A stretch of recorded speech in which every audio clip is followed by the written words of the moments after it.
ہمیں عقیدوں کی صحت کا لحاظ رکھنے کی تلقین کی گئی ہے اور عمل کی قوت عقیدے سے ہی پیدا ہوتی ہے۔ عقیدہ جتنا مضبوط ہو اتنا ہی عمل جاندار ہوتا ہے، اور ہمارے بنیادی عقائد ان کے ساتھ ہمیں جڑا رہنے کی تلقین کی گئی ہے۔ اللہ کے محبوب علیہ الصلاۃ والسلام نے ہمیں بڑی تاکید کے ساتھ اپنی سنت پر قائم رہنے کی تلقین ارشاد فرمائی، اور خلفائے راشدین کی سنت پر، ان کے طریقے پر قائم رہنے کی تلقین ارشاد فرمائی۔ قرآن و حدیث سے جو اخذ شدہ عقائد ہیں وہی ہماری بنیاد ہیں، اور ان کے اندر کوئی تبدیلی نہیں ہے۔ علیکم بسنتی فرما کر کے اس چیز کو وضاحت کے ساتھ بیان فرما دیا، اور یہ بھی ارشاد فرمایا کہ تمہارے اوپر جماعت کو لازم پکڑنا ضروری ہے، اور یہ بھی ارشاد فرمایا اتبعوا السواد الاعظم فإنه من شذ شذ فی النار، سواد اعظم کے ساتھ وابستہ رہو، جو ان سے بچھڑ گیا تو وہ آگ میں چلا جائے گا۔ اس لیے کہ مسلمانوں کی جماعت کے ساتھ جڑنے میں ہی عافیت ہے، الگ راستہ اختیار کرنے سے یقیناً انسان نقصان میں جا گرتا ہے۔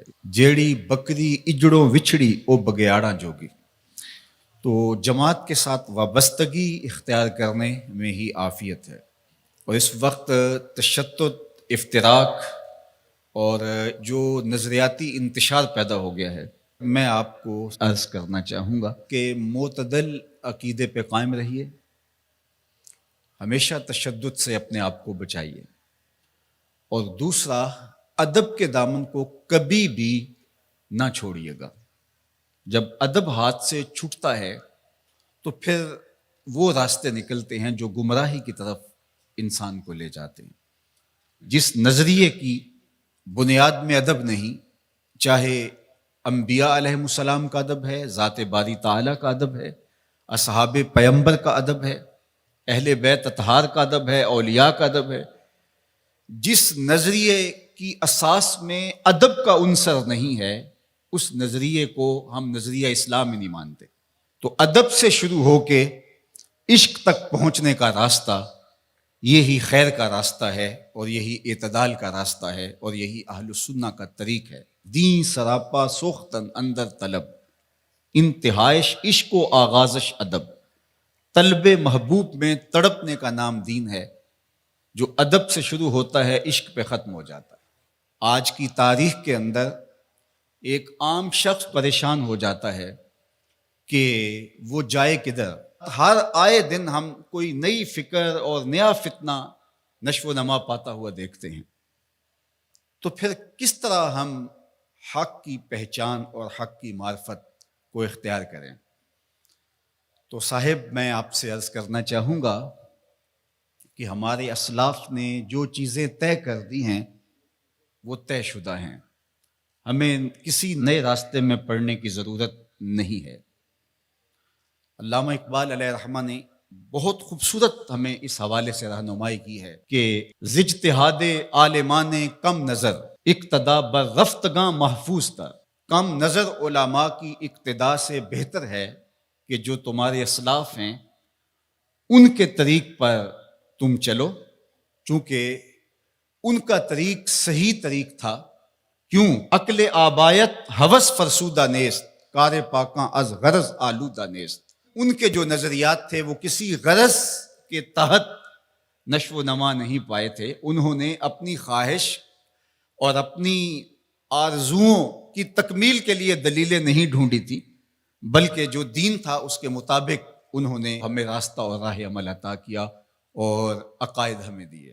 ایک بہت بڑا نام امام الحرمین امام ابو المعالی الجوینی رحمۃ اللہ تعالی علیہ، جب ان کا آخری وقت آیا تو اپنے شاگردوں کو اور اپنے پاس جو لوگ بیٹھے تھے ان کو گواہ بنا کے ایک بات کہی، اور کہا کہ میں ایک گہرے سمندر میں پھنس گیا ہوں، اور میں نے اسلام اور اہل اسلام کے علوم کو چھوڑ دیا، اور میں ایسے علوم کی تلاش میں سرگرداں رہا جن سے مجھے منع کیا گیا ہے، اور اگر اللہ کی رحمت میری یاوری نہیں کرتی تو میں سب سے زیادہ اللہ کی رحمت سے دور ہونے والے لوگوں میں شامل ہو گیا ہوں، اور اب میری آخری سانسیں چل رہی ہیں، تھوڑی دیر کے بعد میں تم کو الوداع کہہ دوں گا۔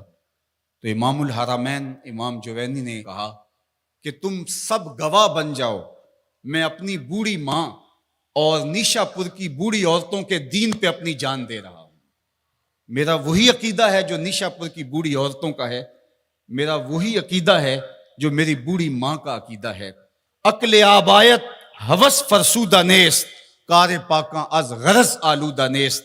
تمہارے آبا و اجداد کی عقل ہوس سے پاک تھی، اور غرض اور لالچ کی بنیاد پر انہوں نے عقیدوں کا کاروبار نہیں کیا، بلکہ ان کا وہی عقیدہ تھا جو شریعت کے ماخذ سے پھوٹتا ہوا دکھائی دیتا ہے۔ تو آج میں بھی اپنی بوڑھی ماں کے عقیدے کا اظہار کرنا چاہتا ہوں، اس ماں کو جس نے لوریاں دیتے ہوئے مجھے عقیدہ پڑھایا تھا کہ میں صدقے پاک محمد تو جڑا نانا حسن حسین دا ہے، تو ہم اسی عقیدے کے ساتھ کھڑے ہیں۔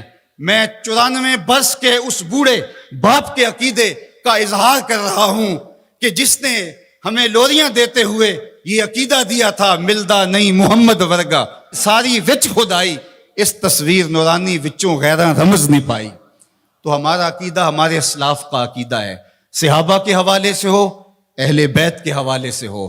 تو آئیے اس زمانے کے اندر ہم اپنے اس عقیدے کا اظہار کرتے ہیں کہ ہم صحابہ کے در کے بھی غلام ہیں اور اہل بیت کی چوکٹ کے بھی نوکر ہیں۔ تو ہمیں اپنے عقیدوں کو اپنے ماضی کے ساتھ جوڑنا پڑے گا، اور کال اور عقول اور اس دور کے فتنوں سے بچ کر کے ہمیں اپنے آباء و اجداد سے، اپنے بزرگوں سے، اپنے اسلاف سے جڑنا پڑے گا۔ فکر شاں ریست ہمیں باریک تر، ورے شاں با مصطفیٰ نزدیک تر۔ اقبال کہتے ہیں ان کی فکر جو تھی وہ اس نے نور لیا تھا حضور کی دہلیز سے، اور ان کا ورع اور ان کا تقوی حضور علیہ السلام کی ذات سے مستنیر تھا۔ لہٰذا اگر ہم ان کے ساتھ جڑ جاتے ہیں تو ہمیں خیریت، ہمیں عافیت، ہمیں روشنی، ہمیں نور نصیب ہوگا۔ تو اپنے عقائد کو اپنے اسلاف کی مطابقت کے اندر ڈھالنے کی ہمیں کوشش کرنی چاہیے، چونکہ نجات کا دار و مدار اسی پر ہے۔